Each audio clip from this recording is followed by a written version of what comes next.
우리는 하나님께서 우리 주 예수 그리스도를 통해서 이루시는 그 놀라운 구원 역사에 대해서 누가복음의 말씀을 통해서 함께 살펴보고 있습니다.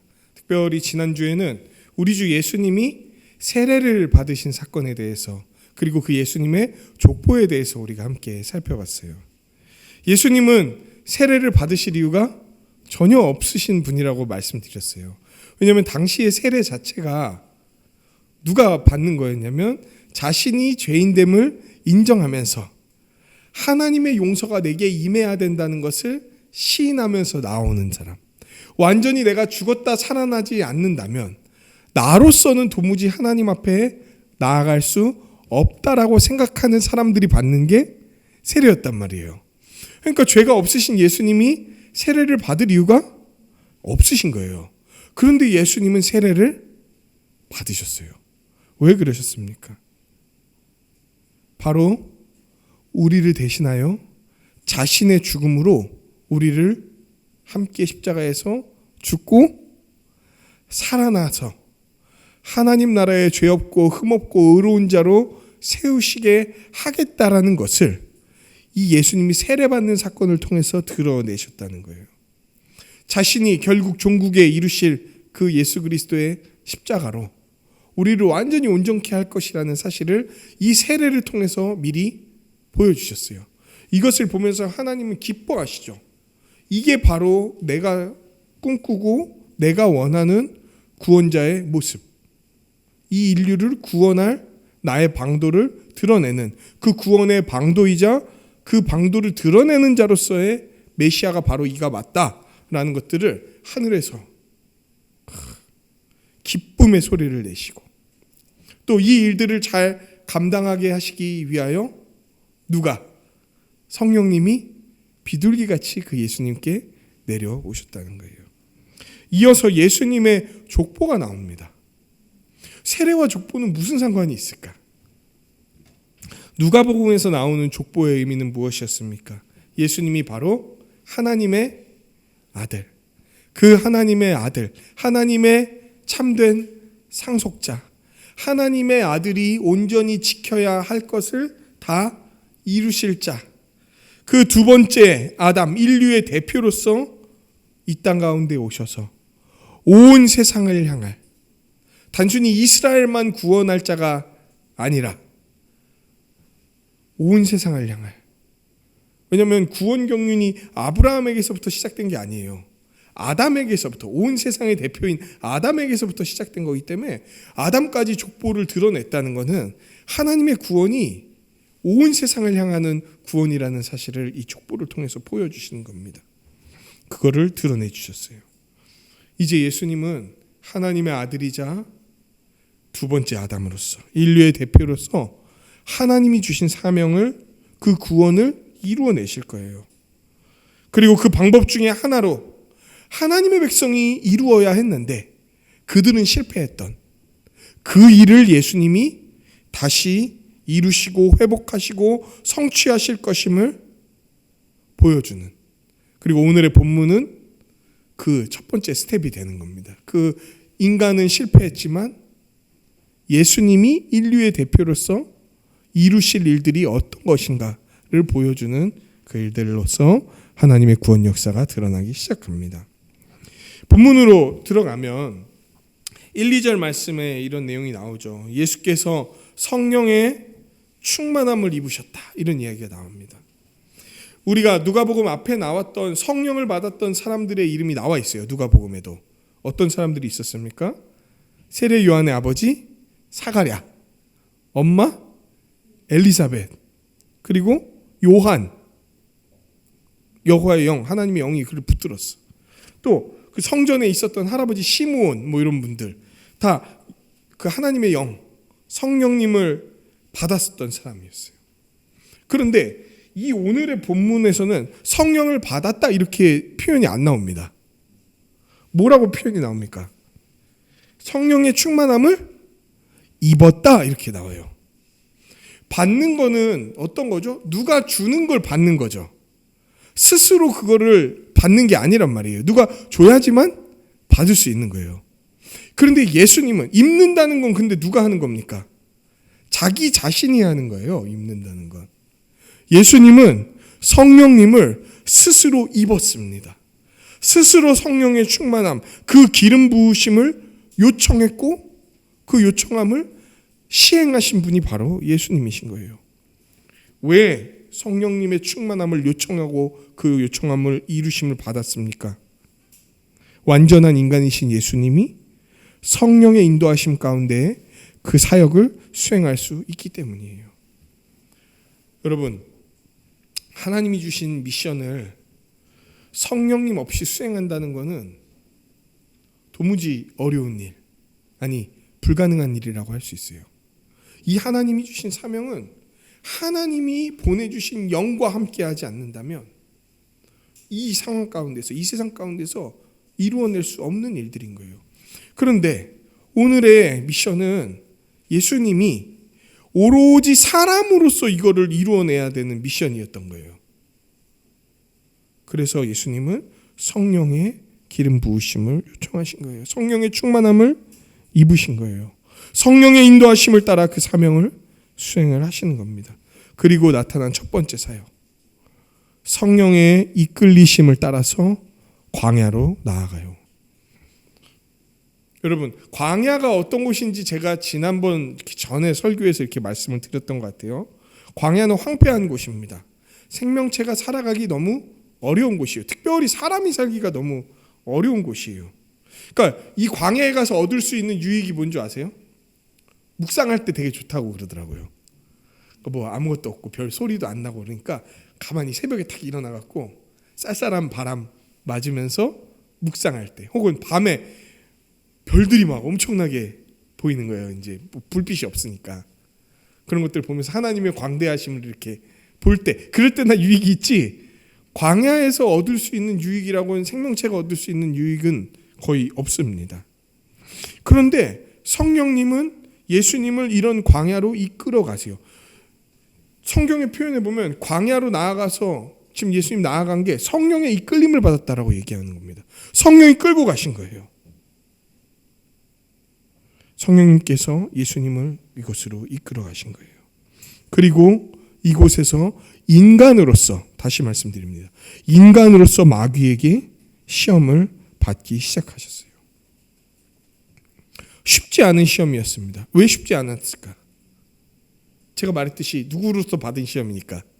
인간으로 받은 시험이니까. 하나님이면, 하나님으로서 이 마귀를 대한 거였다면, 야 마귀야 꺼져라 이러면 그냥 마귀는 그냥 꺼지는 거예요. 그런데 예수님이 그렇게 안 했어.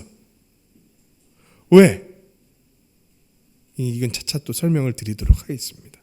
인간으로서 그 시험을 받으세요. 근데 또 인간으로서 시험을 받는데 최적의 상황과 최적의 시험을 받기에 아주 합당하고 이 시험을 잘 이겨낼 수 있는 상황에서 시험을 받으신 게 아니에요.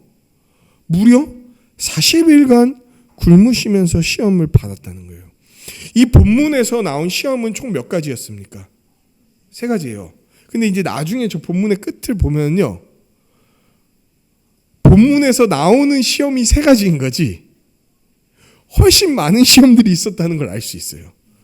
그러니까 40일 굶다 마지막 날에만 시험을 받은 게 아니라 이 40일 내내 시험을 받으셨다는 사실을 알 수가 있는 거예요. 그리고 그 중에 대표적인 시험이 이 3가지, 마지막 때쯤에 거의 펼쳐졌던 이 3가지였던 거예요. 예수님은 아주 불리한 조건에서 시험을 당하십니다. 저는 3일 굶어봤습니다. 3일. 굶었다기보다 이제 금식 수련회라는 곳을 참석해서 3일을 굶어봤어요. 막 이제 제가 거기서 찬양팀으로 섬겼습니다. 3일째 되는 날 이렇게 뛰면서 찬양을 해야 되는데 막 다리가 휘청휘청하는 거예요. 그리고 막 소금이랑 물은 먹을 수 있게 해줬거든요. 소금을 먹는데 막 치킨 맛이 나고 약간 환각같이 막 뭐 못 먹으니까 인사불성이라 그러나요? 뭐 배는 게 없고 정신이 하나도 없습니다. 근데 예수님은 인간으로서 40일간 굶으신 상태, 그리고 굶어 가시면서 이 상황을 당하신 거예요. 근데 이거 못 먹은 게 일부러 안 먹은 거냐 아니면은 먹을 게 없어서 그런 거냐 뭐 막 이런 논란이 있습니다. 근데 성령께 이끌리셔서 온 것이라면 못 먹은 것도 성령의 인도하심 가운데 벌어진 일이라고 생각을 해야 되는 거예요. 우리가 예수님 탄생 때 얘기 듣고 마리아가 받았던 얘기, 막 시몬이 선포했던 얘기 이런 것들을 생각할 때, 그리고 족보 막 이런 거 나오는 거 봤을 때, 예수님이 하나님의 아들이라고 딱 생각할 때 그 영광과 그 위세가 어떨 것 같습니까? 일반 사람들이 하나님의 아들 이러면은 막 딱 최고의 권력자 아래서 태어나서 최고의 어떤 딱 옷 입고 멋진 어떤 행색을 하고서 그 앞에 나가서 백성들을 딱 카리스마 있는 말로 딱 모으고 막 어떤 일들을 착 추진해 가고 그 영광을 한 몸에 받고 막 이러는 게 우리가 일반적으로 생각할 수 있는 하나님의 아들이신 메시아의 모습 같은 거였다고요. 유대인들이 생각했을 때.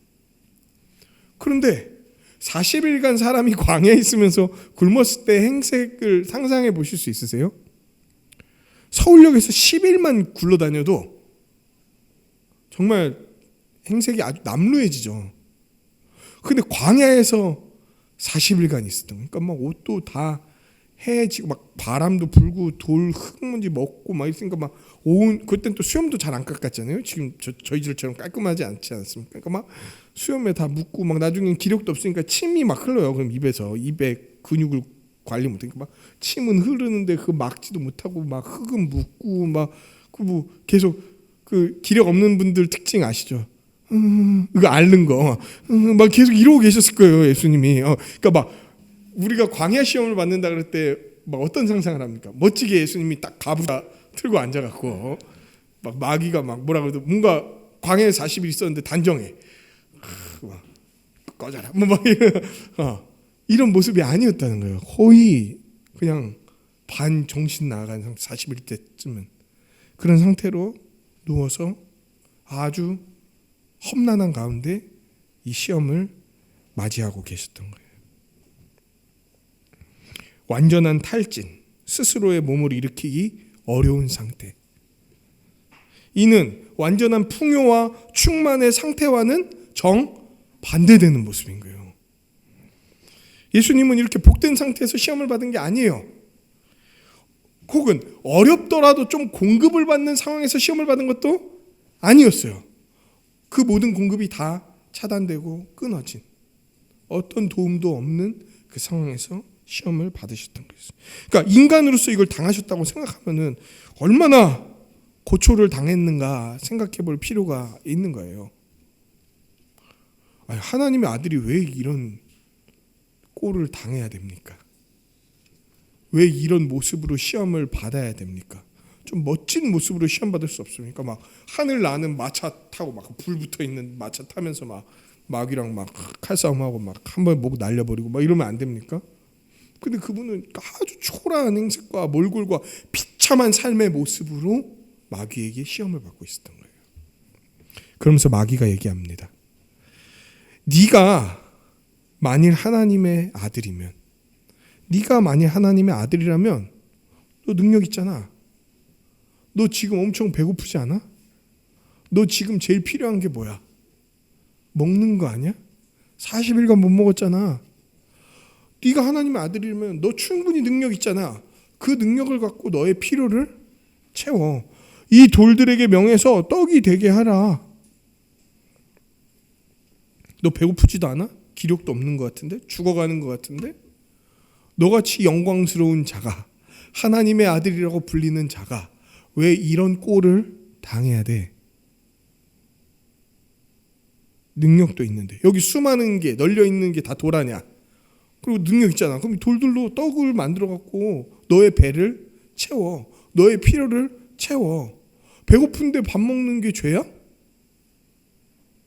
그 당연한 우리의 삶에 나타나는 필요, 어려움들을 극복해내고 그걸 채우는 게 죄야?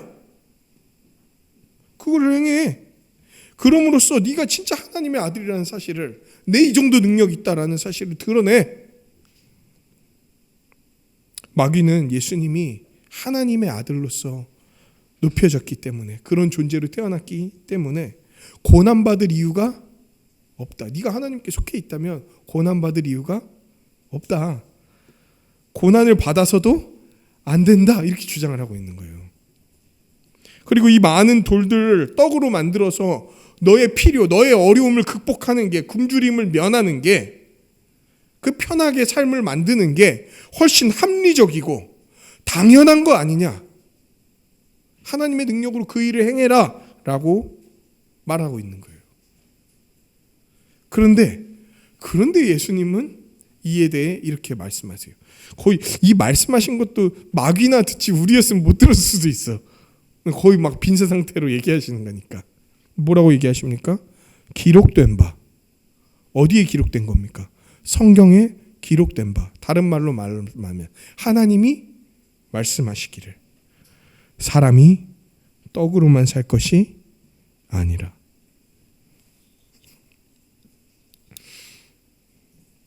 인간으로서 배고픈 것을 면하고 스스로를 배부르게 만들 필요가 있지 않나요? 배고픔을 채울 욕구는 식욕이 있잖아요. 그것도 막 내가 더 먹겠다는 것도 아니야. 너무 굶어 죽겠으니까 이것 좀 채우겠다는 게 정당한 욕구 아닙니까? 인간에게 있어서.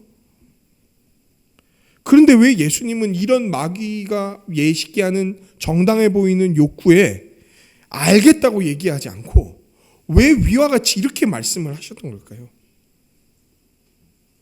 예수님은 이렇게 말씀하신 거예요. 인간에게는 떡이 필요하다. 그러나 사람은 이 떡만으로는 살 수 없다. 오히려 육체적인 굶주림, 우리 삶에 당장 맞닥뜨리는 필요와 어려움을 면하고 극복하고 이걸 채우려는 정당한 욕구보다 더 중요한 건 우리의 삶의 필요를 채우는 것보다 더 중요한 거는 하나님과 맺고 있는 그리고 맺을 관계다라고 얘기하는 거예요. 지금 누구에게 이끌려서 광야에 왔고 40일간 드시지 않았습니까? 그러면 이건 지금 성령님의 뜻인 거예요. 이렇게 먹지 않고 있는 게. 그러면 여기서 선택을 해야 돼. 내 정당한 필요가 있고 이게 나에게 채워져야 될 일이 마땅히 그래야 됨에도 채워지지 않는 어떤 상황들 속에서 나는 가장 최우선으로 여겨야 될 게 무엇인가? 많은 사람들은 그 삶의 필요, 그 어려움이 가장 최우선이어야 된다고 생각해요. 아니, 오히려 그게 채워져야지 내가 하나님을 인정하겠다고 얘기하기도 해. 그런데 예수님은 정반대되는 얘기를 하시는 거예요. 우리에게 있어 가장 중요한 것은 삶의 욕구와 필요보다, 그게 필요가 없다는 게 아니라 이거보다 더 중요한 것, 더 우선해야 되는 게 뭐냐? 하나님의 뜻대로 사는 것, 하나님의 뜻에 복종하고 순종하는 것, 그분과 관계를 맺으면서 살아가는 게 나에게는 훨씬 더 중요하다라고 얘기하는 거예요. 그 필요가 가장 필요할 때, 누가 봐도 이걸 채워야 할 상황임에도 예수님은 하나님과의 관계가 가장 중요하다고 얘기하시는 거예요. 신명기 8장 3절에 나오는 여호와의 입에서 나오는 모든 말씀이 우리가 떡으로 사는 것보다 훨씬 중요하다라고 얘기를 하고 있는 겁니다. 마귀는 두 번째 시험으로 바로 이어서 나아갑니다. 예수님을 이끌고 올라가요. 어디로 갔는지 모르겠어요. 근데 그 유대 땅에서 가장 높은 곳으로 데리고 올라가도 온 세상을 볼 수 없습니다. 세상에서 지금 가장 높은 곳이 어디죠?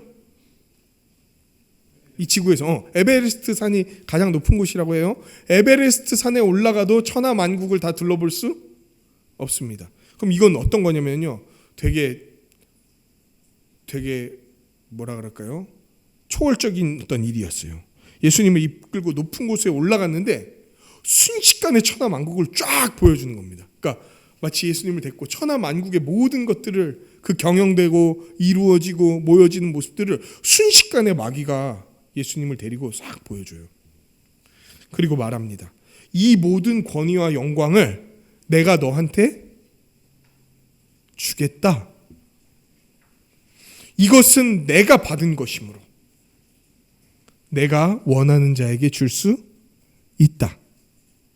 내가 만일 나에게 절하면 다 너의 것이 될 거다. 이 부분을 이제 조금 오해하게 되면 이건 지금 마귀가 그냥 계속 거짓말하고 있는 거다 이렇게 생각을 할 수가 있어요. 저는 여기에 거짓말이 어느 정도 섞여 있다고 보지만 이 말의 대부분은 사실입니다. 그렇기 때문에 시험이 되는 거예요. 사탄이 이 말은 무슨 말이냐면 주님의 자리에 하나님이 아닌 사탄과 사탄의 지도와 사탄의 인도하심을 두어라. 그러면 내가 너의 필요를 채우고 너가 더 영광스럽고 명예로운 자리에 세울 것이며 이 땅 가운데서 훨씬 더 잘 나가는 자, 완전히 즉각 인정받는 자, 즉각 무엇인가가 이루어져서 더 다른 사람들이 너를 우러러보는 자가 되게 만들겠다. 나를 숭배하면 혹은 내가 제시하는 삶의 방식을 받아들인다면 내가 그 일을 이루겠다라고 얘기를 하셨던 거예요. 이게 가당치 않은 일이라고 생각하십니까? 뭐 아주 사탄이 아주 그냥 뻥을 심하게 치네 뭐 이렇게 생각하십니까? 근데 예수님이요 사탄의 이런 제안에 이의를 제기하지 않으세요. 너는 지금 거짓이다 이렇게 얘기를 안 하세요. 무슨 얘기냐면 마귀가 실제 이런 권세가 없다면 이런 건 시험이 안 됩니다. 근데 왜 시험이 되냐면 실제 마귀가 온 세상을 호령하고 다스리는 권세가 있기 때문이에요. 그 세상의 정권자들 혹은 어떤 세력들 흐름 뒤에서 그것들을 조정할 수 있는 능력이 있기 때문이에요. 대표적인 게 로마 제국이에요. 로마 제국이 막 나중에 그리스도인들을 잡고 사로잡아서 핍박하고 엄청난 숫자들을 죽이잖아요. 그 배후는 그거는 단순히 우리가 역사로만 봤을 때에는 어떤 그리스도인들의 어떤 사상이 너무 너무 혁명적이어서 로마 제국이 받아들일 수 없었다. 이거는 그냥 사람들이 보는 역사적인 관점이라면 우리가 영의 눈을 들어서 보면은 로마 제국 뒤에 무엇이 그 일들을 행했는지 알죠. 요한계시록이 그걸 막 드러내요. 그 뒤에 있었던 것. 로마 제국 뒤에 있는 게 바로 붉은 용, 옛 뱀이라고 하는 마귀다. 마귀는 실제로 능력이 있습니다. 가이사가 온 천하로 호적하게 하라 그러니까 어떻게 합니까? 온 제국이 다 움직여서 호적하고 막 세고 난리 나죠. 저기 쳐들어가라 그럼 막 쳐들어가는 거예요. 무슨 말이냐면 마귀가 실제로 권세가 있다는 겁니다. 그를 따를 때에 실제로 그가 권세를 줄 수 있는 능력이 있다는 걸 얘기하는 거예요. 돈도 줄 수 있어요. 권세도 줄 수 있습니다. 명예도 줄 수 있어요. 쾌락도 줄 수 있어요. 여러 우리의 삶의 경험과 미디어들이 이것을 증명하면서 왔어요. 야, 조금만 눈 감고 나를 인정해주면 하나님을 다 부정하라는 것도 아니야. 조금만 삶의 영역에서 어떤 부분에서 나를 인정해주면 내가 줄 수 있는 나의 복, 하나님의 복보다 훨씬 더 즉각적으로 드러나고 세상에서 훨씬 인정받는 걸로 보이는 복을 내가 너에게 주겠다. 이 얘기는요 아주 달콤하고 확실하게 들려옵니다. 예수님에게도 안 그랬겠습니까? 지금 아니 그 짓골 하고 막 누워 계시고 인사불성이신 분한테 실제로 이 능력을 갖고 있는 뭐 천하만국을 보여주기까지 하잖아요. 그 정도의 능력이 있는 거예요. 그리고 그 마귀의 뜻대로 어떤 것들이 돌아가고 있는 게 보이는 거야. 그걸 보여주는 거야. 그거를 천하만국을 봤다는 건 단순히 자 미국 갔으니까 이제 영국 가자 뭐 이런 게 아니라 마귀가 원하는 대로 어떤 일들이 벌어지고 있는 것들을 이 세상 가운데 그거를 예수님께 싹 보여준 거예요. 그리고 인간 예수님께 그걸 제시하는 겁니다. 야, 이 세상을 봐봐. 하나님 뜻대로 돌아가는 게 더 맞는 것 같아? 내 뜻대로 돌아가는 게 더 많은 것 같아? 근데 내 뜻에 좀만 순복하면은 금방 잘 될 수 있어. 금방 잘 될 수 있어. 예수님은 이 말을 거절하세요. 기록된 바 주 너의 하나님께 경배하고 다만 그를 섬기라. 우리의 경배와 찬양을 받으실 이는 오직 하나님뿐이세요. 우리에게 어떤 능력을 주고 삶의 여러 가지 편의를 제공할 수 있다고 해서 우리가 다른 존재를 숭배하거나 경배할 수 없다는 거예요. 여러분, 이게 사탄이 지금 자기를 숭배하라 그런 거잖아요. 마귀가 자기 숭배하라 그런 거잖아요. 근데 물어봅시다. 요새 사탄을 직접적으로 숭배하는 사람들이 있나요? 옛날에는 사탄교 막 이런 게 있었어요, 미국에서. 그리고 그 되게 유명한 데스메탈 하는 어떤 그룹이 자기가 사탄교 뭐 교주라 그러면서 막 맨날 공연하기 전에 막 염소 목 뜯어서 막 피 흘리고 막 이러면서 공연하고 그랬었는데 이름이 갑자기 기억이 안 나네요. 마릴린 맨슨이었나? 뭐 그랬던 사람이었던 것 같아요. 근데 요새는 직접적으로 무슨 사탄을 숭배하고 이런 경우는 없습니다. 아니 역사상도 그래왔어요. 사탄을 직접 숭배하는 경우는 거의 없었습니다. 하지만 모든 사람이 다 사탄을 숭배하면서 살아왔어요. 사탄은 직접적으로 자기를 드러내는 경우가 없습니다. 오히려 여러 대상들의 뒤에 숨어갖고 자기의 뜻을 획책하는 자예요. 하나님께 마땅히 드려야 할 우리의 경배와 찬양과 예배를 다른 곳으로 향하도록 만드는 게 그의 계략이에요. 그리고 다른 곳으로 그게 향했다면 곧 그것은 사탄을 경배하는 걸로 실제적으로 나타나게 되는 거예요.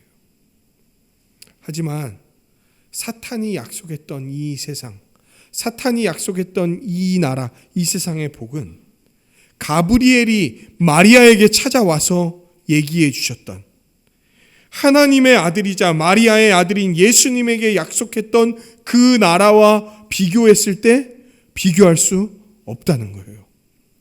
왜? 세상이 줄 수 있는 것들이 있습니다. 실제로 사탄이 줄 수 있는 게 있다고.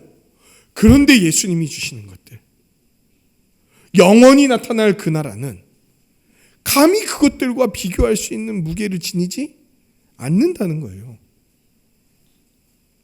다윗의 보좌, 영원하고 무궁한 보좌, 절대 망하지 않을, 우리를 다시는 사망과 그 어두움 가운데로 밀어넣지 아니할, 그 의지할 곳을 몰라서 고아와 같이 이리저리 헤매이던 우리의 인생을 딱 붙들고 의지할 게 무엇인지 알려주는 그 나라.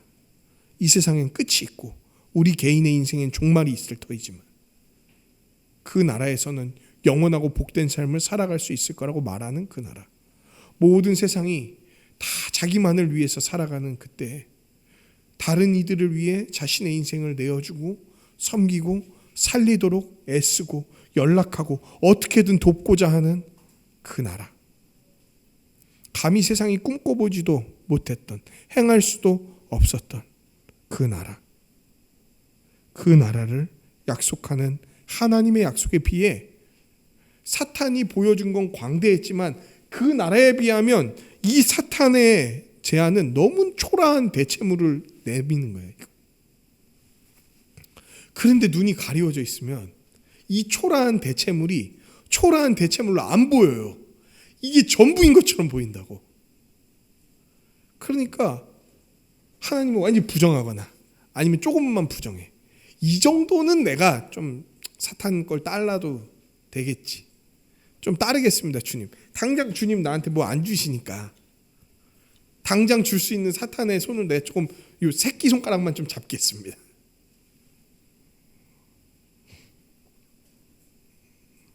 우리가 복음에 눈을 뜨지 못했을 때, 복음이 뭔지를 모르면, 사람들이 복음을 안다 그래요. 근데 복음을 알면은요, 어떤 일이 벌어지는 줄 아십니까? 천국 비유에서 자신의 집을 다 팔아갖고 그 밭에 묻혀진 진주를 얻기 위해서 자신의 집을 다 팔아서 그 밭을 산대. 근데 거기에 그 진주가 묻혀져 있다는 걸, 그 진주가 얼마나 값어치가 있다는 거를 알 때야 그렇게 하지. 그걸 모르면은 막 한 3분의 1 팔아놓고 이 가치를 모르니까 괜히 팔았다, 아깝다, 안 팔고 갖고 있었을 때가 더 좋았는데, 이제 이런 얘기를 하는 거죠. 복음을 안다면은 그런 얘기를 할 수가 없는 거예요. 하나님 나라가 어떤 곳인지를 안다면은 그렇게 얘기할 수 없는 거예요. 오직 그 나라가 어떤 곳인지 알 때, 예수님이 베풀어 주신 그 나라가 어떤 곳인지를 믿을 때 우리는 모든 것을 팔아서 그것을 취할 수 있는 겁니다. 사탄이 보여주는 파노라마에 갇혀갖고 그에게 경배를 돌리지 않고 그에게 순종하지 않을 수 있는 거예요. 예수님은 이 사탄의 유혹을 물리치셨습니다. 오직 경배를 받으실 리, 우리의 순종을 받아야 될 리, 진정한 나라, 진정한 복을 주실 수 있는 분은 하나님이시라는 사실을 예수님은 알고 믿으셨기 때문에 그분은 감히 이 초라한 대체물에 자신의 믿음을 둘 수 없었던 거예요. 감히 이 초라한 대체물을 내미는 사탄을 물리칠 수밖에 없었던 거예요. 아니 어떻게 이따위 걸 갖고 나와서 하나님의 나라를 버리고 이것을 취하라고 제시하는 거야? 예수님은 이 본질을 아니까, 하나님 나라의 위대함을 아니까 이것을 거절하시고 하나님의 통치만을 받아들이는 거죠. 신명기 8장 13절에서 15절 말씀을 인용해서 이 일을 행했던 겁니다. 그리고 세 번째 시험이 벌어집니다. 예루살렘을 마귀가 예수님을 이끌고 예루살렘으로 가요. 당시 예루살렘은 최고 종교의 권위가 있던 곳, 이스라엘의 중심이자 성전이 있던 곳, 하나님이 거하시고 하나님이 가장 아끼시고 보호하시는 곳이라고 불렸던 곳이 예루살렘과 그 예루살렘 안에 있는 성전이었어요. 근데 마귀가 그걸로 데려갑니다. 그래서 어떻게 합니까? 성전에서 가장 높은 곳에 예수님을 세웁니다. 되게 서 있기 힘드시지 않았을까요? 막 삐죽하지 않았을까요? 이렇게. 그래서 많이 서 계시는 거예요. 그러면서 말합니다. 네가 만일 하나님의 아들이라면 여기서 뛰어내려라. 번지 점프. 그러면 하나님이 너를 위하여. 근데 하나님이 너를 위하여 전에 뭐라고 돼 있습니까? 10절에. 기록되었을 때 이런 말이 있어요. 지금 이거 누가 하는 얘기죠? 마귀가 하는 얘기인데 뭐를 인용해서 지금 예수님께 유혹 시험을 하고 있는 거냐면 성경을 이용해 갖고 인용해서 시험을 하고 있는 거예요. 야, 네가 하나님의 아들이라면 여기서 뛰어내려. 성경이 이렇게 얘기했잖아. 하나님이 너를 위하여. 이 너는 메시아거든요. 시편 말씀이에요, 이게. 너를 위하여 그 사자들을 명하사 너 메시아를 지키게 하시리라 하지 않았냐? 또 그들이 손으로 너를 받들어서 네 발이 돌에 부딪혀서 상하지 않도록 너를 보호하신다고 인도하신다고 하지 않았냐? 그러니까 네가 하나님의 아들이라면 탁 뛰어내려도 하나님이 이런 약속들을 하셨기 때문에 너를 보호하실 거야. 어떤 고통도 없이, 어떤 아픔도 없이, 어떤 슬픔도 없이 너는 메시아로서의 사역을 감당해 나갈 거야 라고 시험을 하는 거예요. 야, 네가 하나님의 아들이라면 너에겐 어떤 고통도 없을 거야. 어떤 아픔도 없을 거야. 너에겐 어떤 어려움도 다가오지 않을 거야. 승승장구 쫙 그 길에 오로지 너에게 순종하고 복종하고 엎드리는 일들만 나타나게 될 거야. 그 일을 이 성전에서 뛰어내리는 것을 통해 확실하게 확인시키고 보여줘. 이 얘기를 하는 거예요. 근데 예수님 뭐라 그런 줄 아세요? 주 너의 하나님을 시험하지 말아라.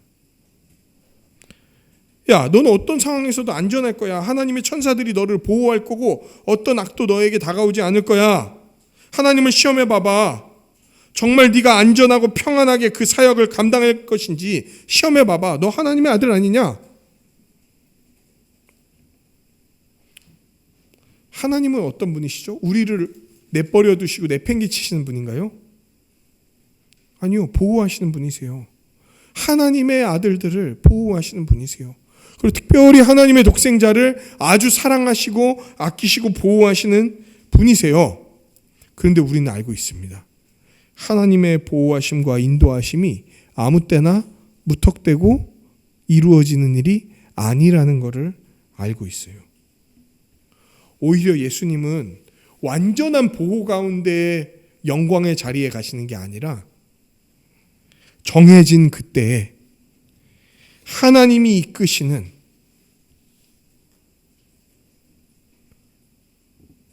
피와 비명과 죽음으로 점철된 십자가에 철저히 순종하는 걸로 나가야 돼. 자신의 몸이 완전히 보호받는 방식으로, 완전히 잘 나가는 방식으로 영광을 취하실 게 아니고요, 완전히 갈갈이 찢기고 죽는 방식으로 영광을 취하실 거예요. 사탄의 유혹은 그 길을 가지 말라는 겁니다. 네가 하나님의 아들이라면 굳이 그런 길을 갈 필요가 뭐가 있어? 쉽고 편한 길을 가. 왜 어려움을 굳이 사서 자청해? 근데요, 천사가 올 거예요. 예수님께 천사가 올 거예요. 근데 천사들이 와서 어떤 걸 하냐면요, 십자가에 안 달리도록 로마 병사들을 막 날려버리고 막 100명씩 장풍으로 물리치고 이런 일을 하는 게 아니라, 천사들이 와서 뭘 할 거냐면 이 끔찍하고 폭력적인 죽음인 십자가 앞에서 그걸 보호하기 위한 게 아니고, 예수님이 십자가에 달리시기 전에 정말 죽기를 고민하시면서 막 눈물 흘리시고 피와 땀으로 기도하세요. 왜냐면 이거 달리는 게 어떤 고통인지를 예수님이 아시니까. 너무 무서운 거예요, 예수님도. 근데 그때 천사들이 와갖고 이 씨름을 감당하도록 돕습니다. 십자가에 안 달리도록 보호하는 게 아니라 이 사명을 감당하도록 도우신다는 거예요, 천사들이. 아니, 하나님은 자기 아들을 보호하신다면서 왜 보호를 안 하죠? 예수님은 하나님의 아들인데 왜 죽음을 피해내지 못하고 십자가에 달리셔야 됐어? 이 질문에 대한 답은, 예수님이 우리를 스스로 구원해내지 못하는 분이거나 하나님이 예수님을 구하지 않으신 것은 무능력함 때문이 아니라 오로지 누구를 위한 것? 우리의 구원을 위한 것이었다는 거예요. 자신을 보호하도록 하나님을 시험하라는 마귀의 유혹은 어떤 거였냐면, 예수님 자신의 이익을 위해 고난과 어려움을 피하고 그 예수님께 주어진 능력을 자기 유익만을 위해서 사용하라고 하는, 다른 말로 너 자신을 사랑하는데 그 모든 능력을 쓰라라고 말하는 마귀의 방향으로 예수님을 유혹한 거였어요. 성경을 인용했는데도 마귀의 방식대로 살도록 성경을 인용하는 거야. 이놈이 진짜 교묘한 거예요. 그러니까 성경 전체에 하나님의 뜻을 이해하지 않는다면 막 이 말씀 갖고 짜집기 해갖고 마귀의 뜻대로 살게 만들 수 있는 거예요. 이단들도 막 그렇게 하잖아요. 특히 신천지 막 이런 애들도. 하나님이 널 보호할 거야. 그러니까 너는 굳이 어려운 길을 갈 필요가 없어. 이렇게 얘기하는 게 뭡니까? 결국 뭐에 달리지 말라는 얘기입니까? 십자가 달리지 말라는 얘기야. 그 고통스러운 거 너도 알잖아. 아니, 하나님의 아들이 뭘 그렇게 해서 영광을 거둬. 훨씬 더 멋진 모습이 있잖아.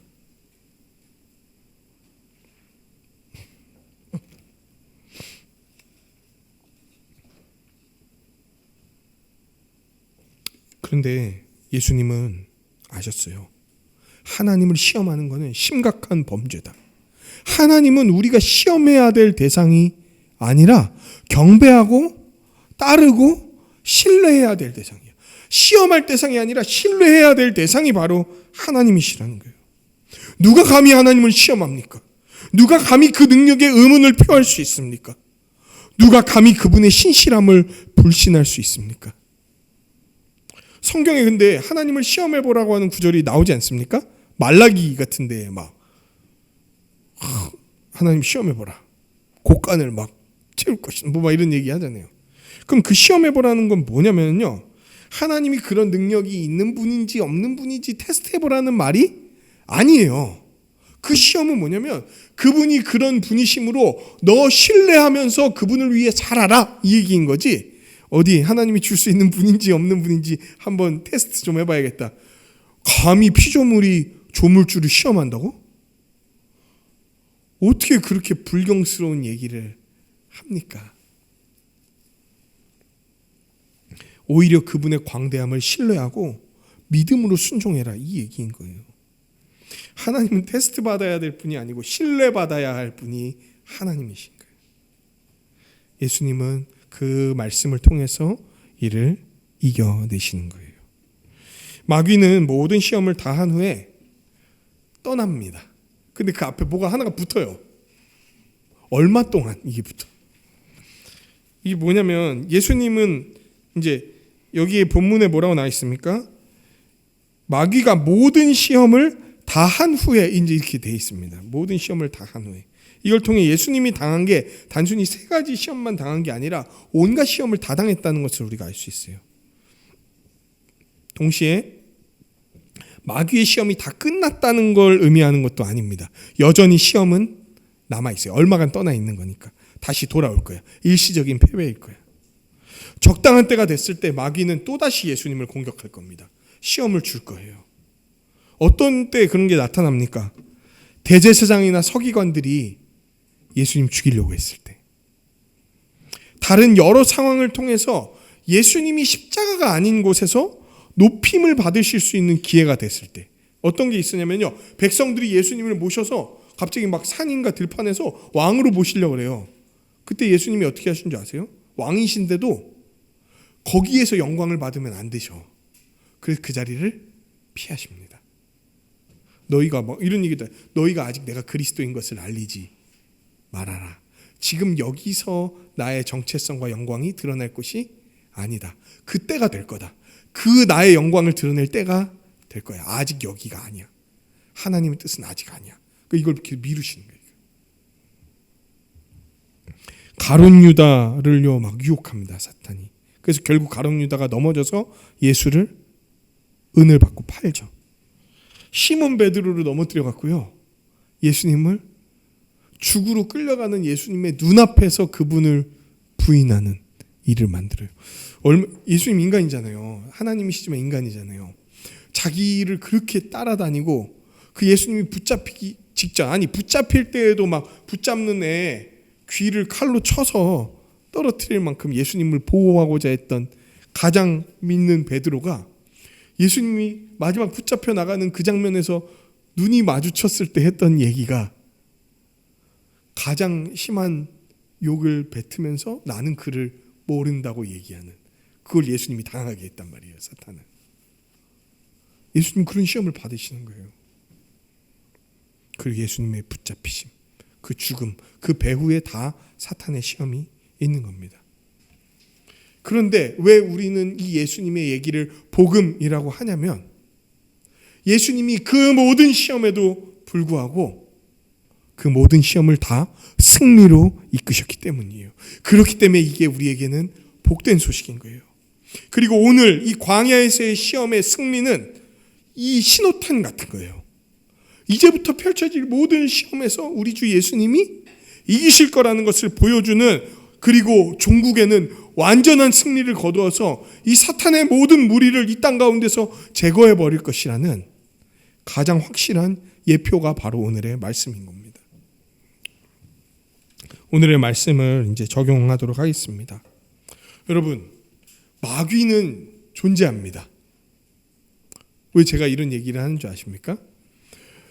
많은 기독교인들이 예수님을 믿는다고 하면서도 천사와 마귀, 사탄의 존재를 부정하는 경우들이 많습니다. 부정한다는 게 천사와 마귀 없을 거야 이렇게 얘기하는 게 아니에요. 천사 마귀 있을 거야라고 이야기하지만 실제로 그들의 존재를 믿지 않는 거. 그러니까 지금 나를 넘어뜨리게 하고 무너뜨리게 하고 지금 여기서 불어넣고 유혹하려고 하는 존재가 실제한다는 사실을 안 믿어. 그러니까 안 믿는다는 건 뭔지 아세요? 싸우지를 않는다는 얘기예요. 그냥 이거는 자연스럽게 일어나는 나의 삶의 일이지 이게 영적인 싸움이다라고 생각을 안 해.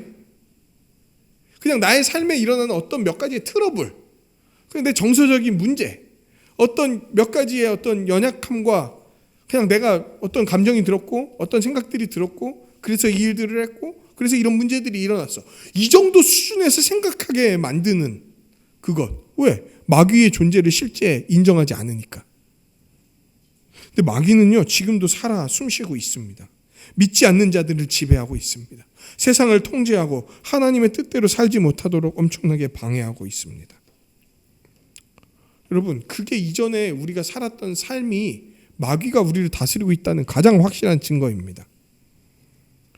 우리가 살았던 삶의 패턴과 방식과 욕망은요, 원래 우리가 살아갔고 꿈꿨던 그런 삶이 아니에요. 우리는 원래 그런 존재로 태어나지 않았어요. 되게 욕심에 차갑고 막 범죄하면서도 그게 잘못인지도 모르고 원래 그렇게 사는 거라고 생각하면서 살아갔던 우리의 삶이 정상이라고 생각하십니까?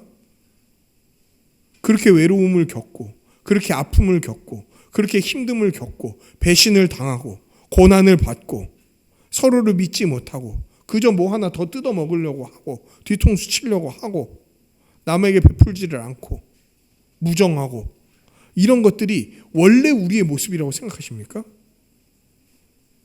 하나님은 우리를 그런 존재로 만드시질 않았어요. 근데 우리가 그렇게 살았다는 게 뭐의 반증이냐면 사탄이 우리를 지배하고 있다는 확실한 증거인 거예요. 그 속에서도 이런 생각을 하셨을 거예요. 어렴풋이. 야, 이건 아닌데. 이건 뭔가 잘못되지 않았나? 내 삶이? 근데 어렴풋해.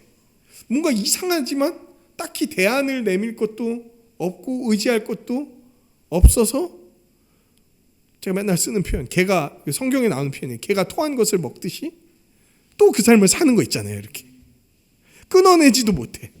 다른 대안이 없어. 마치 마약에 중독된 자처럼 또 그 삶을 사는 거야. 이거 아닌 것 같은데. 야, 이게 진짜 뭐냐 이게 내 삶이 이러라고 태어난 건가? 라고 생각하면서도 뭐 어떻게 할지 몰라서 또 그렇게 사는 거야 그냥. 그러다 마귀는 이와 같이 우리를 다스려요. 자기 백성을 아낄 줄을 몰라. 그저 하나님에게서 더 멀어지게 만들고 더 저주받게 만드는 게 그자의 목표야. 그래서 종국에는 자기랑 함께 지옥에 모두가 다 떨어지게 만드는 거야. 어차피 사탄은 알아요. 자기의 멸망에 대해서. 자기의 끝을 안다고. 그러니까 뭐냐면 한 놈이라도 더 내 손에 있는 자를 뺏기지 않고 이 녀석들과 함께 지옥에 가는 거. 이게 사탄의 꿈, 사탄의 비전이 그예요. 사탄의 비전. 마귀는 이를 행할 수 있는 권세를 갖고 있어요. 여전히 세상 가운데 역사하면서 우리를 시험합니다. 믿는 자, 믿지 않는 자 모두를 가리지 않고 다 다가와요. 그래서 우리에게 다가와서 시험해요. 그런데 오늘 본문을 알다시피 예수님은 우리의 대표로서, 믿는 모든 이의 대표로서 마귀의 시험을 감당하고 끝내 어떻게 하셨습니까? 이기셨어요. 그분은. 예수님 이제 이 광야 시험 전에 나왔던 사건이 뭐였습니까? 예수님의 뭐에 대한 걸 다뤘을까요? 족보요, 족보. 왜 족보 뒤에 예수님이 광야에서 시험받는 내용을 놨을까? 그 족보는 이분이 하나님의 아들로서 하나님의 사명을 갖고 오신 분이자 두 번째 아담이요, 모든 인류의 대표로서 이 사명을 수행해 가실 분이라는 걸 족보에서 얘기했어. 그리고 나타난 첫 번째 사건이 시험받는 거예요. 마귀의 시험은 성령의 인도하심 가운데 받았던 겁니다. 무슨 얘기냐면 이 마귀의 시험이 우리의 구원을 이루기 위해서 하나님의 구원 역사에 있어서 꼭 있어야 할, 반드시 극복되어야 할 사건이었다고 오늘 본문은 얘기하는 거예요. 예수님은 이 사건을 꼭 승리하셨어야 됐습니다. 우리의 대표로서 꼭 이걸 이겼어야 됐어요. 예수님이 40일간 굶주린 후 시험을 당했잖아요.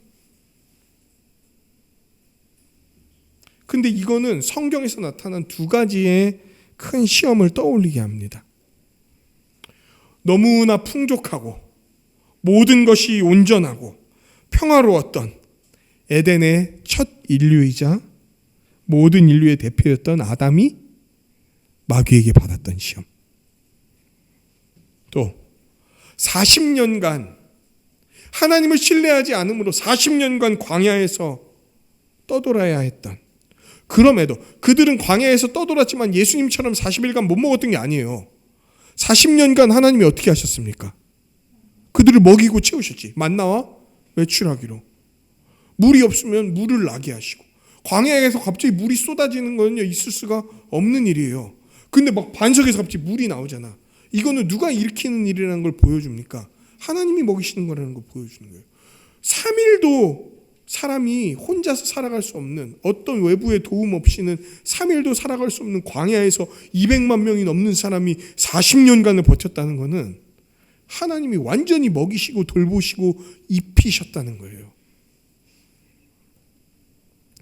그런데도 이스라엘은 그 40년간 돌고 그 땅에 들어갔음에도 결국 하나님의 뜻을 지키고 거룩하게 살아가는 것에 실패합니다. 그 결과가 뭐였습니까? 북이스라엘 왕국과 남유다 왕국이 멸망하는 사건. 인간은 실패했어요. 아담은 실패했습니다. 이스라엘도 실패했어요. 이제 인류에게 남은 소망은 하나도 없는 거예요. 그때 아담도 이스라엘도 실패한 그 시험에서 예수님은 성령님을 의지해서 도전하시는 거예요. 성령의 충만함을 입고 그 시험 가운데 나아가시는 겁니다. 어떻게 이기셨습니까? 성령의 충만함을 입는다는 건 뭘 의지하는 걸로 나타납니까? 기록된 바를 의지하는 걸로 나타납니다. 곧 하나님의 말씀을 의지함으로 사탄의 유혹을 물리치는 걸로 나타나요. 사탄의 그 극악한 유혹, 가장 처절한 환경 속에서도 주어지는 그 가장 달콤한 유혹들을 말씀으로 이기시고 끝내는 어디까지 나아가셨습니까? 끝내 우리의 모든 구원을 이루시기 위해 십자가 가운데 나아가셨던 그 예수님의 모습, 십자가까지 나아갈 때 얼마나 많은 사탄의 시험과 유혹이 있었습니까? 굳이 거기 매달려야 돼? 지금 충분히 예루살렘에 들어가서 호산나 외치는 이 사람들 가운데서 왕으로 등극해도 돼. 왜 십자가에 굳이 매달려? 십자가에 달렸을 때도 뭐 다 뽑아버리고 그냥 내려와서 로마 병사들 다 도륙하고 예루살렘에서 왕을 선포하면 되는 거잖아. 왜 거기서 그렇게 고통을 당해야 돼?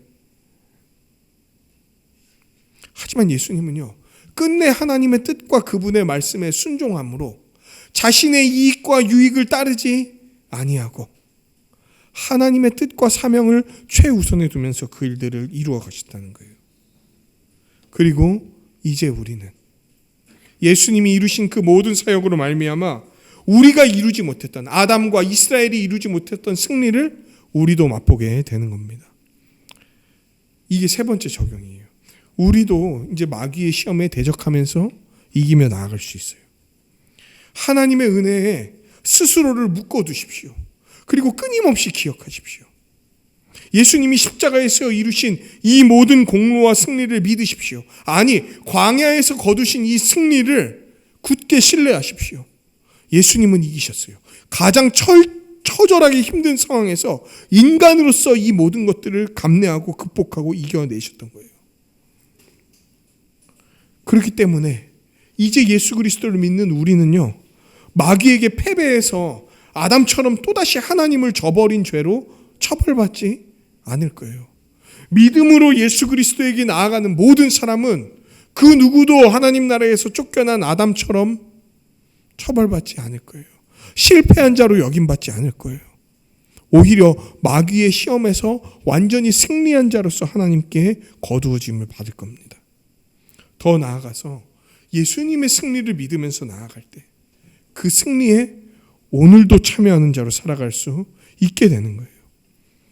예수님이 마귀에게 승리하셨음을, 우리에게 승리할 수 있도록 능력 주셨음을 오늘도 신뢰해야 됩니다. 여러분, 마귀는요, 오늘도 우리를 무너뜨리려고 해요. 그리고 넘어지잖아요. 여러분이 주 뜻대로 살지 못하고 넘어지잖아요. 그러면 두 군데에 찾아갑니다. 어디와 어디 찾아가는 줄 아세요? 첫 번째, 하나님의 법정에 찾아갑니다. 그래서 하나님께 얘기합니다. 하나님, 얘 봐요. 얘 내 유혹에 넘어졌는데, 내 시험에 넘어졌는데 하나님의 아들이라고 할 수 있습니까? 하나님의 자녀라고 할 수 있습니까? 빨리 내치십시오. 하나님 법정에 찾아가서 이 얘기를 합니다. 참소하는 자가 그의 별명이에요.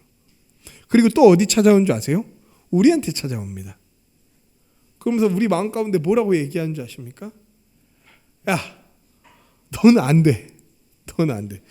너가 이렇게 뭐 예수를 믿는다고 오바 떨고 있네. 너는 안 돼.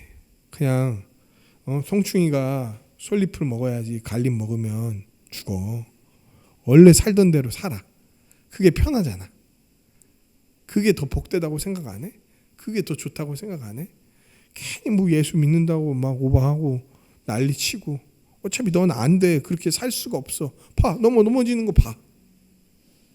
그런 생각이 든 적 있지 않으세요? 그거 그냥 내 마음속의 생각 아니에요. 사탄이 있다니까요. 찾아와서 내 마음에도 찾아와서 참소를 하는 거예요.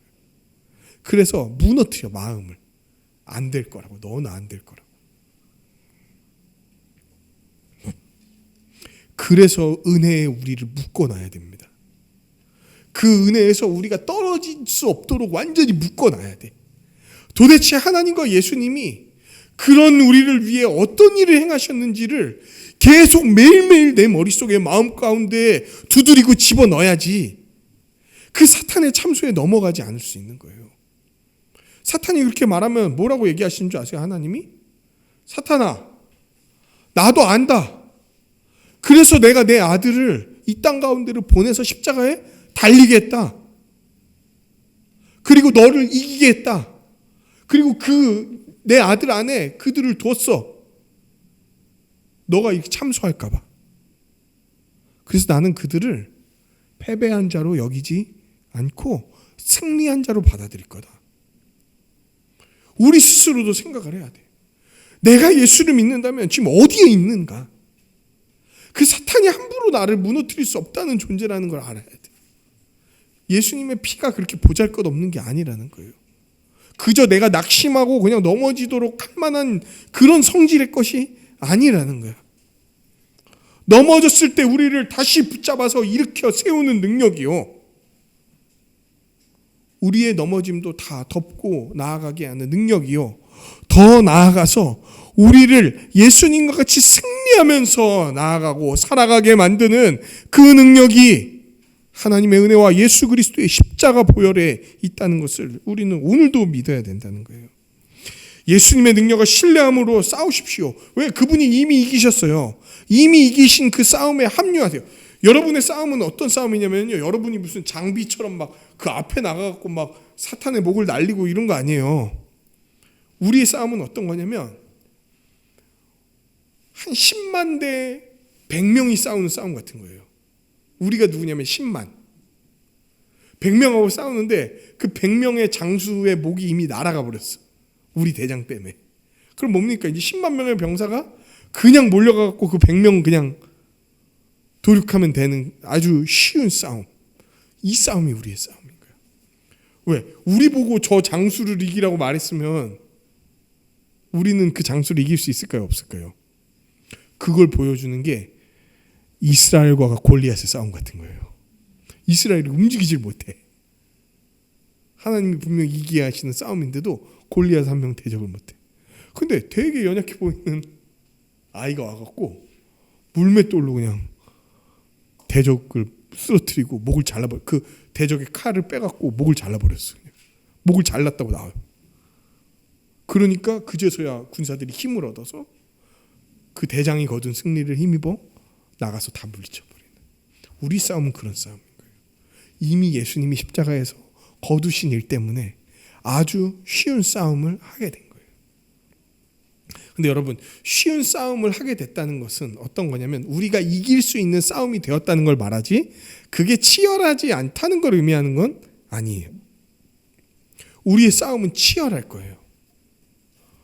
때로는 막 우리의 목숨을 걸어야 될 수도 있어요. 우리의 삶을 걸어야 되는 걸 수도 있어요. 그런데 왜 쉬운 싸움이라고 그러냐면 예수님을 의지하면 그 치열한 싸움 가운데서도 끝내 뭘 거두니까? 승리를 거두니까. 그래서 쉬운 싸움이라는 거예요. 승리를 거둘 수 없는 싸움은 어려운 싸움이지. 그럼 패배할 수밖에 없는 싸움이니까. 우리가 이전에 마귀의 노예가 돼서 마귀에게 저항해 보려고 했던 게 그런 싸움 같은 거예요. 패배할 수밖에 없는 싸움. 그런데 우리에겐 쉬운 싸움이 됐어. 왜? 이제 이길 수 있는 싸움이 됐으니까. 하지만 이 싸움은 치열할 겁니다. 그래서 우리는 이 치열한 싸움에서 승리하는 법들을 익혀야 돼요. 그 중에 하나가 뭐냐면요, 마귀의 패턴을 파악해서 공격하는 겁니다. 마귀의 패턴, 마귀가 공격하는 방식은 우리 삶에서 되게 다양하게 나타나요. 여러 가지 모습으로 나타납니다.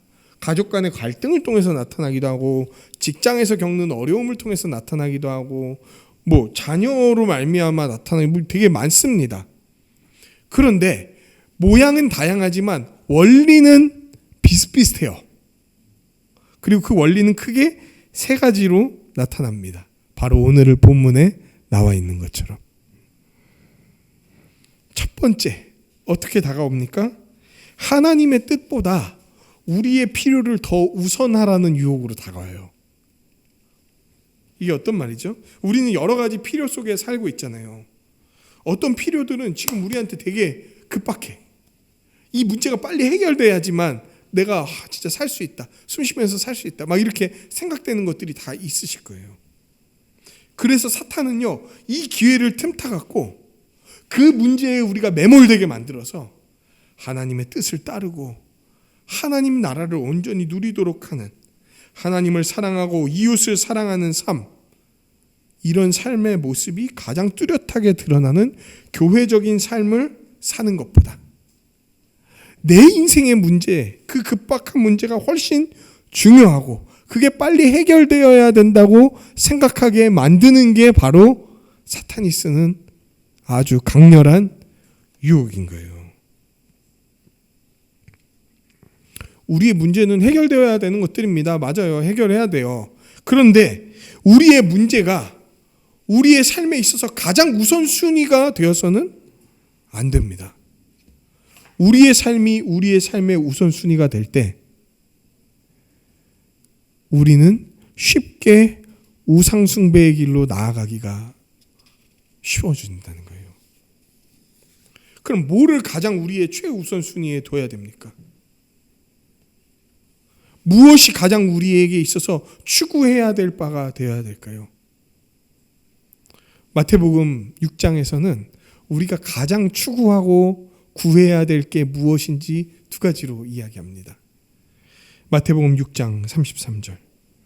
그런즉 너희는 먼저 그의 나라와 그의 의를 구하라. 그리하면 이 모든 것을 너희에게 더하시리라. 하나님의 뜻이 우리의 삶의 가장 우선순위가 될 때, 그 하나님이 가장 원하시고 기뻐하시는 바가 이루어지면서도 나머지 우리 인생의 문제들도 온전하게 자리 잡을 수 있게 된다는 거예요. 우리가 우리 인생의 문제를 먼저 접근하게 되면 오히려 더 헝클어지고 우리 뜻대로 나아가기 때문에 하나님이 바로 잡으실 그 일들에 자리를 안 내줘. 자꾸 우리가 다 해결하려고 하니까. 그런데 우리가 그분의 나라와 그분의 의에 관심을 두고 거기에 먼저 집중하게 될 때 우리의 나머지 문제들도 그 안에서 정돈되고 해결이 된다는 것을 알 수 있어요. 그분의 나라는 뭡니까? 하나님의 통치예요. 하나님의 통치를 받고 그분께 순종하는 일에 우리의 최우선을 두십시오. 그분의 의는 무엇입니까? 그분의 나라가 추구하는 방향, 하나님을 사랑하고 이웃을 사랑하는 것, 그 뜻을 사랑하고 그 뜻을 받들고 그 뜻에 순종하며 나아가는 것이 가장 우리의 최우선이 될 때 우리 인생의 나머지의 문제들도 그 가운데서 해결될 거라고 얘기하고 계시는 거예요. 보세요. 그런즉 너희는 먼저 그의 나라와 그의 의를 구하라. 그리하면 이 모든 것을 너희에게 더하실 것이다. 사탄의 첫 번째 유혹에 우리는 이렇게 대해야 됩니다. 두 번째 유혹은 뭡니까? 하나님이 주시는 복보다 사탄이 실제로 줄 수 있는 복이 더 크니까 빨리 사탄에게 참여하라는 게 유혹인 거예요. 사탄은 당장 어떤 걸 우리에게 줄 것처럼 약속합니다. 하나님의 뜻을 떠나서 자기 욕심, 자기 만족대로 살 때 훨씬 속이 시원하고 즐거울 거라고 얘기해. 사실 그 전에 내가 내 뜻대로 살고 내 만족대로 살아갈 때 극심한 고통이 있었거든요. 그런데도 사탄 뭐 하냐면은 지우개로 그 고통을 안 겪었던 것처럼 계속 지워놓습니다. 그 지옥을 지우고 나서 우리한테 다가와. 그때가 더 좋았어. 요새 인터넷에서는 젊은이들이 그런 걸 갖고 이런 이야기를 하더라고요. 기억 보정, 추억 보정 이런 얘기를 해요. 마치 그때 그런 어려움이 없었던 것처럼, 그때가 마치 다 맨날 즐거움의 연속이었던 것처럼. 맨날 그래서 90년대가 좋았지, 어른들은 70년대가 좋았지, 이런 얘기 하잖아요. 진짜 그때 엄청 좋았나요? 맨날 좋았나요? 엄청 치열하게 살지 않았습니까? 엄청 힘든 일들 많지 않았습니까? 기억 보정이 되는 거야. 이전에 사탄을 따라 살 때 어떤 고통이 있었는지를 자꾸 잊어버려. 진짜 그때가 지금보다 좋았다고? 진짜 정직하게 앉아서 생각하면 그게 얼마나 말 같지 않은 이야기인지 우리가 스스로 알 수 있어요. 제가 예수 안 믿었을 때를 기억해보면 진짜 지옥의 연속이었어요. 근데 다 제 멋대로 살았죠. 제 쾌락과 유익을 위해서 살았죠. 그게 정당한 줄 알고. 근데 그것 때문에 돌아왔던 결과들은 나를 다 갉아먹고 나의 생명을 아주 멸망으로 몰아가고 이런 일들이었는데, 사탄은 그런 식으로 우리에게 다가온다는 거예요. 그러면서 얘기해. 야, 하나님, 우리 에덴에서 아담에게 다가왔을 때처럼 하나님이 고작 이런 거 주시면서 너보고 따르라고 하시더냐? 내가 줄 수 있는 게 훨씬 커. 내가 줄 수 있는 게 훨씬 많아. 나는 당장 줄 수 있어. 실제로 사탄은 우리 개개인이 짊어져야 될 삶의 그 거대한 무게와 우리 스스로는 도무지 해결할 수 있는 일 가운데 우리를 건져내 주지도 않아요. 그러면서 그냥 너의 쾌락과 즐거움을 따라서 살아가, 이 얘기만 해. 그걸 따라서 사는 게 우리의 진짜 근본적인 문제에서 우리를 해결해 줍니까? 거기에서 나오게 했습니까? 하나도 해결 못했잖아요. 하나도 해결된 게 없잖아요. 그런데 계속 우리에게 다가와서 속인다고. 그 하나님 나라에서 쫓겨난 자가 고작 이 땅에서 갖고 있는 몇 가지 권세를 갖고 우리에게 위세를 떨면서 더 줄 수 있다고 말하는 게, 그게 우리가 받아들일 수 있는 온당한 제안이냐? 너무 비루한 대체물을 갖고 하나님 나라를 대신하려고 하는 그 아주 간악한 사탄의 계략을 발로 뻥 차버려야 돼. 그냥 꺼져라 이러면서. 오직 하나님만이 참된 세상의 주님으로서 하나님 나라를 가져다 주실 거예요. 감히 세상이 줄 수 없는 평화를 주실 겁니다. 누가 이 세상에서 우리를 온전하게 돕습니까? 우리를 도울 수 있는 사람들은 있지만 바른 방향과 참된 방향으로 도울 수 있는 사람이 누가 있습니까? 오직 예수님, 그리고 그 예수님과 성령님께 붙들린 자들만이 우리를 온전히 돌볼 수 있고 바르게 나아갈 수 있잖아요. 예수님과 그분의 몸인 교회만이 우리를 온전히 붙들 수 있는 거예요. 교회로서 살아가고 교회의 돌봄을 받는 가운데 세상이 우리를 붙들어주지도 못하고 돌보아주지도 못하고 온전케 하지도 못했던 그 삶을 예수님과 교회는 온전하게 살아가게 하실 거예요. 만왕의 왕이신 주님만이 하실 수 있는, 줄 수 있는 복인 겁니다. 세 번째로, 과연 하나님이 약속을 성취할 수 있는 분인지, 복을 줄 수 있는 분인지 아닌지 한번 테스트해봐라. 이게 사탄의 유혹입니다. 여러분, 하나님은 검증이 필요한 분이십니까? 내가 무엇이 원하는 뭔가를 내 앞에 가져다 줬을 때만이 하나님이 되시나요? 내가 부해져야만 되고 내가 누릴 수 있는 것들을 누리게 해줘야 되고 나에게 어떤 고통이나 어려움 없이 살아갈 때에만 하나님이시냐는 거야. 사탄이 그걸 유혹했잖아요, 예수님한테. 야, 그분이 하나님이라면 네가 그리고 하나님의 아들이라면 어떤 고통도 없어야 되는 거 아니야? 어떤 어려움도 없어야 되는 거 아니야? 예수를 믿기 때문에 더 잘 돼야 되는 거 아니야? 근데 예수를 믿는 것 때문에 왜 더 가난해지는 거야? 예수를 믿는 것 때문에 왜 더 어려움을 겪는 거야? 그러면 안 되는 거 아니야? 진짜 그거 하나님 맞아? 하나님을 시험해봐. 여러분, 여태까지 하나님이 이루어오신 구원 역사를 다 살펴보면요, 그분은 하나도 검증을 받아야 될 이유가 없으신 분이에요. 창조하시고 구원을 약속하시고 아브라함을 부르시고 다윗을 부르시고 모세를 부르시고 이스라엘 전체 역사를 주관하시는 것을 통해 그분이 얼마나 약속에 신실한 분이신지를 보여주셨고, 끝내 자기 아들 예수 그리스도를 이 땅 가운데 보내주셔서 우리의 가장 근본적인 문제인 죄의 문제와 의의 문제를 해결하게 하시고, 지금 하나님 나라 들어가서 지금부터 맛보게 해주셨고, 이게 영원히 그리고 온전히 이루어질 것이라는 거, 그 딱 약속 하나 남은 거잖아요. 그러면 우리가 그분께 취해야 될 태도는 시험과 의심이 아니라 완전한 신뢰와 순종이 돼야 되는 거예요. 오히려 그렇게 할 때, 그렇게 그분께 나아갈 때 그분은 우리를 온전히 다스리시며 복을 누리게 하실 겁니다. 날마다 믿음으로 나아갑시다. 그리고 날마다 믿음으로 나아가며 이 싸움을 싸울 수 있도록 예수님처럼 무엇의 충만함을 구해야 될까요? 성령님의 충만함을 구해야 되는 거예요. 마귀는 얼마 동안 떠났어요. 이 얘기는 뭡니까? 싸움이 끝이 아니라는 거예요. 근데 그 싸움을 예수가 끝내셨어. 이제 우리에게 남은 싸움은 예수 그리스도를 힘입어서 성령의 충만함으로 싸우는 싸움이 될 거예요. 성령의 충만함으로 이 모든 시험을 이기고 이겨내신 우리 주 예수 그리스도처럼 날마다 성령님을 구하는 우리가 되기를 원합니다. 성령님의 충만함을 구한다는 건 무슨 말입니까? 오늘도 성령님의 인도하심 받기를 소망하며 그분께 순종하는 것. 그게 성령의 충만함을 받는 거라고 이틀 전에 이야기했었죠. 우리의 승리는 예수 그리스도로부터 나올 겁니다.